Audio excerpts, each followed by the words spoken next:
Hello అండి, నమస్తే. నేను మీ Bhavani. Welcome to my channel. ఈరోజు వీడియోలో స్టఫ్డ్ క్యాప్సికమ్ అనగానే అందులో కీమానో ఆలూ ఫ్రైయో ఏదో పెడుతున్నాను అనుకుంటున్నారు కదా. కాదండి, ఈరోజు కొంచెం డిఫరెంట్గా చేస్తున్నాను. మా ఇంట్లో పిల్లలు చూసారనమాట ఈ వీడియోని. ఇదేదో బాగుంది ఇలా చెయ్యండి అని చెప్పి రికమెండ్ చేశారు. ఓకే, నేను కూడా ఒకసారి ట్రై చేద్దాం, ఎలా ఉంటుందో చూసి ఈ వీడియో మీకు పెడదాం అనుకున్నాను.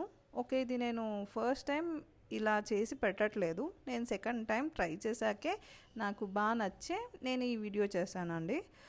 ముందుగా మనం క్యాప్సికమ్స్ని మనం ఎలా ఫిల్ చేయడానికి ఎలా కట్ చేసుకోవాలో అలా కట్ చేసేసుకొని, దాని తర్వాత ఆనియన్స్ కట్ చేసుకొని ఒక బౌల్లో ఆనియన్స్, అల్లం వెల్లిపాయ పేస్ట్, కారం పొడి, ఉప్పు వేసేసుకోవాలి. దాంట్లో ఒక 4 ఎగ్స్ని నేను తీసుకున్నాను. నేను 4 ఎగ్స్తో ఈ రెసిపీ నేను చేస్తున్నానండి. చాలా సింపుల్గా ఉంటుంది. నాకైతే క్విక్గా కూడా అయింది. ఏంటంటే మనం ఈ క్యాప్సికంలో ఇది మనం ఆమ్లెట్కి అంటే ఎగ్స్ని మిక్స్ చేసుకున్నాం కదా, ఇదంతా ఫిల్ చేసేసి ఒక ప్యాన్లో మొత్తం స్టీమ్ చేసి పెట్టేసుకుంటే చాలా ఈజీగా ఉంటుంది.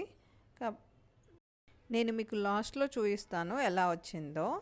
మీ ఇంట్లో కూడా పిల్లలు ఇలా వీడియోలు చూసి అక్కడ ఇక్కడ చూసేసి ఇంట్లో ఈ రెసిపీ చేయండి, ఆ రెసిపీ చేయండి అని ఏమన్నా రికమెండ్ చేస్తూ ఉంటారా?